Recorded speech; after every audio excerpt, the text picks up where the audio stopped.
Bonjour, bonjour. Je vous salue dans le nom du Seigneur Jésus-Christ, notre Seigneur et Sauveur. Nous avons une très bonne nouvelle ce matin dans la Bible. Nous allons prendre la parole dans Marc 16, versets 15 à 16. Je lis la parole au nom de Jésus. Puis il leur dit, allez par tout le monde et prêchez la bonne nouvelle à toute la création. Celui qui croira et qui sera baptisé sera sauvé. Mais celui qui ne croira pas sera condamné.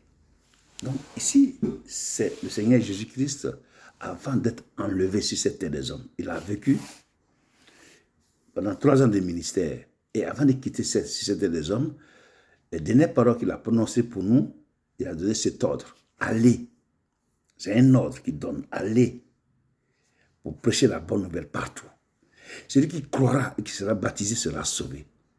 Mais celui qui ne croira pas sera condamné. Alors ce matin, sur cette base de la parole de Dieu, je vous exhorte, mes frères et sœurs, à vous réconcilier avec le Seigneur, Jésus-Christ. À vous réconcilier parce que, remarquez, que la vie que nous menons sur cette terre des hommes-là, la vie que nous menons là, c'est vanité. Honnêtement, c'est vanité. L'Ecclésiaste pouvait le dire, vanité de vanité, tout est vanité. Parce qu'il n'y a rien qui tient, il n'y a rien qui tient. Le seul qui tient, c'est la parole de Dieu. Et cette parole-là, c'est celle-là qui nous est donnée ce matin. C'est pour ça que je vous exhorte ce matin à écouter cette parole, cette exhortation que Dieu nous donne et à prendre ça à bras le corps pour se réconcilier avec Dieu. Ça veut dire quoi?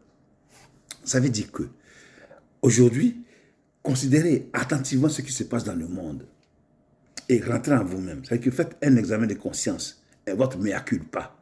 Un examen de conscience pour voir réellement ce que Dieu a dit et puis ce qui se passe dans le monde là. Si tu vois que tu n'es pas dans le droit chemin, alors tourne dos au mal et viens à Jésus-Christ, réconcilie-toi avec Jésus-Christ et prends le droit chemin pour partir. Parce que le Seigneur va venir d'un moment à l'autre. Il viendra d'un moment à l'autre. Il a dit, il viendra comme un voleur. Tu comprends? Parce que quand le voleur vient, il ne prévient pas. Pendant que tu dors, il vient pour te piller. Ben, c'est comme ça le Seigneur viendra. En fait, il nous dit cela parce qu'on puisse veiller. Il nous dit cela pour qu'on puisse veiller dans la prière et marcher droit. Tu vois, marcher toujours droit pour ne pas se faire surprendre quand il viendra. Toi qui es dans le péché, toi tu sais que c'est le péché de masturbation, le péché d'adultère, le péché de l'escroquerie, le péché du mensonge, change de vie. Parce que si le Seigneur vient te trouver dans ça, ce n'est pas bon pour toi, mon frère. Ce n'est pas une punition de 15 ans, 10 ans, et puis ça va passer. Mais il parle de l'éternité. Donc il n'y a pas photo. Il n'y a même pas photo, il n'y a même pas comparaison. Tu vois. C'est pour ça que je t'exhorte ce matin à changer de vie, à donner ta vie au Seigneur Jésus-Christ, à prendre la décision, la bonne, en t'engageant pour te faire baptiser et de marcher après à la suite du Seigneur Jésus-Christ. La parole de Dieu n'est pas pénible. La parole de Dieu, elle est passionnante. La parole de Dieu, elle est passionnante. Parce que ce qu'il faut comprendre, c'est que les difficultés des gens, tout ce qui est difficile à toi, confie ça au Seigneur. Il a la solution à tout problème. C'est lui qui a créé toutes choses. Donc, ne dis pas, non, mais quand je vais régler ce problème d'abord, et avant de régler ce problème-là, tu meurs avant ça. Tu vas en enfer. Donc maintenant, abandonne-toi entre les mains de Dieu, selon que la parole dit.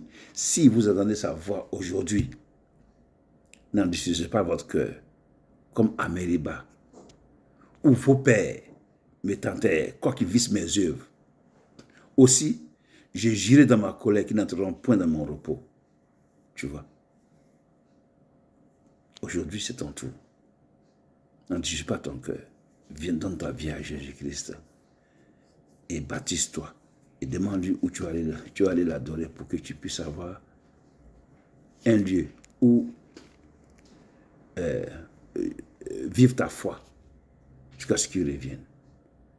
Que Dieu te bénisse du fond de mon cœur. Je te dis merci parce que tu as pris cette décision. Que Dieu te bénisse. Demain, on verra quelle prière il faut faire pour que Dieu vienne à toi. Au nom de Jésus. Que Dieu vous bénisse. Bonne journée. Amen.